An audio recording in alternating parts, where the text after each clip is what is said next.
যে আমরা এখানে যে কুয়াটা দেখতেছি এটা হচ্ছে আরব, যে এত কষ্ট করে আমরা এখন কল ছেড়ে যেরকম অনেক সহজে পানি পেয়ে যাই, আরবরা যে কত কষ্ট করে ওই যে ওইখানে লেদারের একটি পাত্রর মতো আছে, ওইটা দিয়ে আরবরা অনেক কষ্ট করে এই পানিটা উঠাইতে, এটাই আমরা একটা আরবের ফুটানোর জন্য এখানে তৈরি করে আছে। এখানে আরো আশেপাশে অনেক অনেক কিছু আছে, নবীজি সাল্লাল্লাহু আলাইহি সাল্লামের অনেক কিছু আছে, আপনারা আরো দেখেন, ঘুরেন, ইনশাআল্লাহ ভালো লাগবে। আলহামদুলিল্লাহ, তাকুয়া মসজিদ অত্যন্ত চমৎকার একটা আয়োজন আমাদের সামনে এনেছে। এটা আমাদেরকে অনেক বেশি আপ্লুত করেছে। বাংলাদেশের মধ্যে এটা আমি প্রথম মনে করি।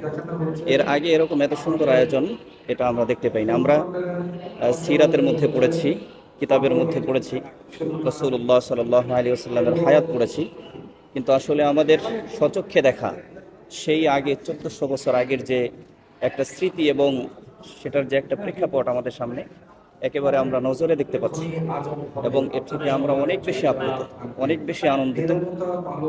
আমি একটা দাবি জানাতে চাই, সেটা হচ্ছে আমাদের এই বিষয়টা, বাংলাদেশ যে মিউজিয়াম আছে, এই মিউজিয়ামে যদি এই বিষয়টাকে সংরক্ষণ করা হয়, তাহলে বাংলাদেশের মানুষ এর থেকে গুরুত্বপূর্ণ একটা মেসেজ নেবে। তাদের মধ্যে ইসলামের ব্যাপারে সুন্দর একটা ধারণা তৈরি হবে, এবং এর পাশাপাশি আল্লাহ রসুল সাল্লাল্লাহু আলাইহি ওয়াসাল্লাম কীভাবে জীবনযাপন করেছেন, রাসূলের ঘর কেমন ছিল, খাবারের আয়োজন কেমন ছিল, এটা যখন একজন সাধারণ মানুষ বাচ্চা থেকে বাচ্চা জানতে পারবে, তখন তাদের কাছে আল্লাহ রসুল সাল্লাল্লাহু আলাইহি ওয়াসাল্লামের মহব্বত এবং ভালোবাসা এটা পরিপূর্ণভাবে তৈরি হবে। আল্লাহ রসুলের ভালোবাসাটা অনেক বেশি তৈরি হবে, এবং তারা রসুলের সিরাতকে পড়ার ব্যাপারে অনেক বেশি আগ্রহী হবে। কিন্তু আমাদের মাঝে এটা নাই। এজন্য আমি জোর দাবি জানাইতে চাই যে এই আয়োজনটা আমাদের বাংলাদেশের মিউজিয়ামের মধ্যে এটা যেন সংরক্ষণ করা হয়, একটা সাইড রাখা হয়, সেখানে যেন এই আয়োজনটা রাখা হয়, যাতে করে আমাদের বাংলাদেশের সকলেই, সাধারণ মানুষ, ছোট মানুষ এটা দেখতে পারে, যার মাধ্যমে তাদের অন্তর বেশি আপ্লুত হবে, সিরাত পড়ার প্রতি বেশি আগ্রহী হবে, এবং মানুষ আস্তে আস্তে দিনের পথে বেশি ধাবিত হবে। কিছুক্ষণ আগে এখানে আসলাম, তো আমরা আসার আগে ওস্তাদদের থেকে শুনেছি, আমার ওস্তাদরা এখানে আসছিলেন, ওনারা অনেক অনুভূতি প্রকাশ করছেন। তো আমরা ভাবছি যে আসলে কীরকম হয় নাকি, তেমন হবে না। তো আসার পরে আমাদের খুব ভালো লাগছে আর আসলে কি, কারণ রসুল সাল্লাহ সাল্লামের আজ থেকে 1450 বছর আগে কেমন ছিল আমরা মানে ওরকম ধারণা করতে পারিনি। কিতাবাদিতে পড়েছি এরকম ছিল।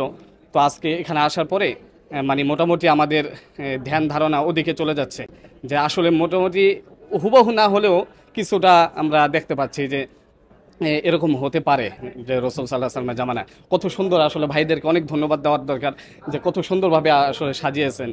আমাদের অনুভূতিটা আসলে ওরকমভাবে ব্যক্ত করতে পারছেন। আমার খুব ভালো লাগছে যে এখানে আসার পরে প্রথম দেখছে, আমার আসলে অনেক ভালো লাগছে। তাদের জন্য দোয়া করি যে তারা আরও সুন্দরভাবে এভাবে আমাদেরকে আরও বিনোদন দেওয়ার আল্লাহ তৌফিক দান করেন তাদেরকে।